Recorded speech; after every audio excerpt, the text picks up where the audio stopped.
Hello everyone, আসসালামু আলাইকুম। Welcome back to Maha's kitchen. আজ আমরা বানাবো লোডেড ভেজি অমলেট, যা আমরা যে কোনো ভেজিটেবল দিয়েই খুব সহজে বানিয়ে ফেলতে পারি। এটি ব্রেকফাস্ট, লাঞ্চ অথবা ডিনারে মেইন ফুডের পরিবর্তেও খেয়ে নিতে পারেন। চলুন আমরা বানাতে চলে যাই। একটি ননস্টিক গরম ফ্রাই প্যানে অ্যাড করে দিচ্ছি 1 table spoon oil, 1/4 cup diced onion, 1/4 cup diced carrot, 1/4 cup diced mushroom, 1/4 teaspoon salt এবং 1/4 টিস্পুন পেপার। আপনারা আপনাদের স্বাদ মতো সল্ট অ্যান্ড পেপার অ্যাড করে নেবেন। আমি ভেজিগুলো মিক্স করে হালকা সফট হওয়া পর্যন্ত কুক করে নিব। একটি সেপারেট বলে নিয়ে নিচ্ছি 4টি egg, pinch of salt, pinch of paper এবং 1 টেবিল স্পুন করিয়ান্ডার। এবার সব কিছু আমরা ডিমের সাথে একসাথে মিক্স করে নিব। ভেজিটেবল মিক্স কুক হয়ে সফট হয়ে গিয়েছে। এবার অ্যাড করে দিচ্ছি এগ মিক্স। এটা আমি ভেজিটেবলের উপরে সুন্দর করে ছড়িয়ে দিব।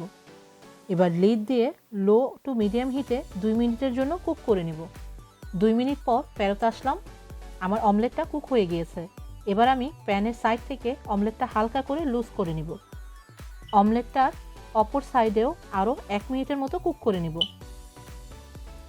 অমলেটটা কুক হয়ে গিয়েছে।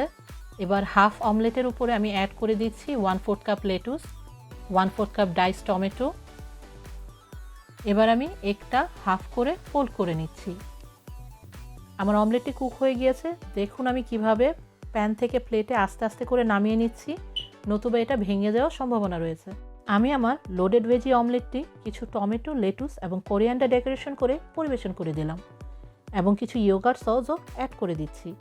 আপনারা চাইলে রিফাইন্ড সস বা সস ছাড়াও ট্রাই করতে পারেন। এই অমলেটটি 5 মিনিটসের মধ্যেই রেডি হয়ে গেল। আশা করি আপনারাও ঘরে ট্রাই করবেন। ভালো থাকবেন সবাই। আল্লাহ হাফেজ। Thanks for watching my video. আশা করি আপনাদের ভালো লেগেছে। যদি ভালো লেগে থাকে লাইক করুন এবং সাবস্ক্রাইব করে আমার সাথেই থাকুন। বেল বাটনে ক্লিক করে নতুন আপডেটের অপেক্ষা করুন।